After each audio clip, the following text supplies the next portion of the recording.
Good evening, all, and thank you for watching my final screencast for American history and culture. In terms of race, class, and gender, America has absolutely changed.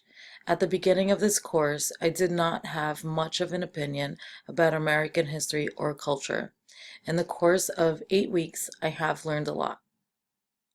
Race in America in the present time and in the 19th century is completely different. Mostly all races are accepted and have the same liberties and freedoms as one another. There are some people that discriminate, but discrimination will always exist. As we saw in the 18th and 19th century, being white or not played a huge role on whom you were in society. As Ferguson stated in Keywords, race emerged out of these movements as an expression of cultural and political agency by marginalized groups. And even though Native Americans are the first known settlers of America, they were discriminated against because they were not of white descent. Most specifically, the Apache tribe members were part of the Indian War that lasted over 4 decades. As a result of the Apache tribe surrendering, their children were taken captive in an attempt to rehabilitate them to be like the white man. The Carlisle School is a prime example of this. The children of the Carlisle School were forced to conduct themselves as a white man would, not the way an Indian would. The white man changed their names, their appearances, and more. The children of the Apache tribe were stripped of their race. The white man took from them how they were born. In the 18th and 19th centuries, white supremacy was clear and visible. As much as white supremacy might exist today, it is not as accepted. Class in America still exists today, however, it is not as biased. The reason I say that it is not as biased is because even though different classes do exist in America, it is now possible for all people, no matter their race or current class, to achieve greater goals and become part of the next higher class if they wish. During the early formation of America's societies, you could not obtain upper class if you were not born in that particular society. Basically, if you were not born rich or wealthy, you could not become rich or wealthy. The prime examples that I have chosen to express richness and wealth are the wine urn and gold color silk wedding dress. These two items seem so superficial to me. I do not think that it is necessary to have a wine urn that is extremely expensive or a wedding dress that a woman will wear on one day only for no more than 8 hours to be so exaggerative and expensive. However, those in a higher class than me would have a different opinion.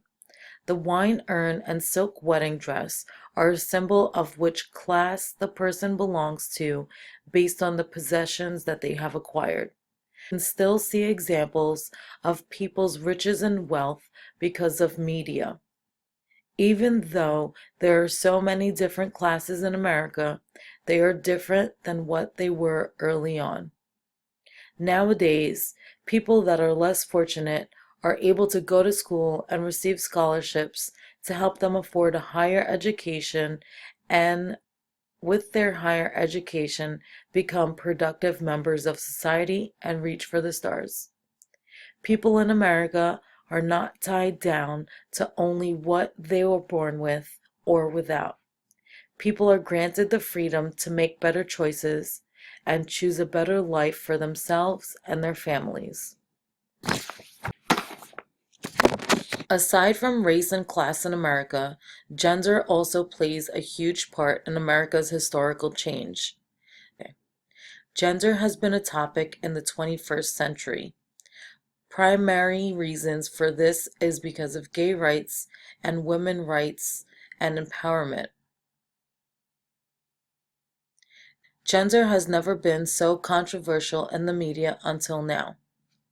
Men were dominant figures, the breadwinners, and the heads of the household.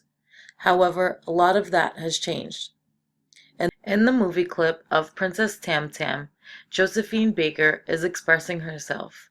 She let all her inhibitions go and let loose to have a good time and step away from what a woman, especially of color, is supposed to do. Watch the show. The role that Josephine Baker played in Princess Tam Tam depicts a strong-minded woman with courage and will.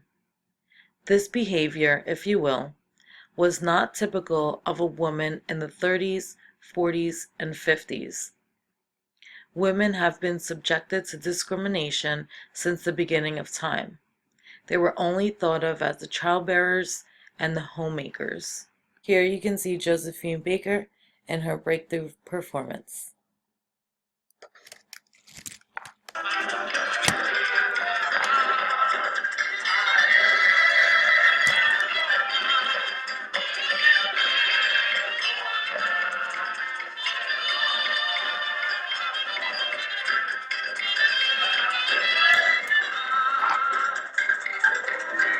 In the excerpt of Chestnut's A Confederate Lady's Diary, the role of a woman in the late 1800s is clear.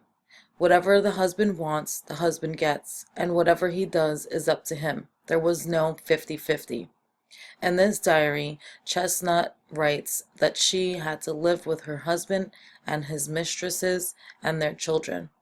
And while she lived with them, she could not change that or state her dislike. Although race, class, and gender will always be part of a social problem in America, as time changes and people become more exposed to the melting pot that is America, we evolve. We change as a society, as a group, and as a country. The more issues that are warranted by people, the more opportunity there is to become better. America has certainly come a long way, and I am glad I was exposed to so many issues, and I can't wait to see America is 20 years from now. Thanks so much again for watching.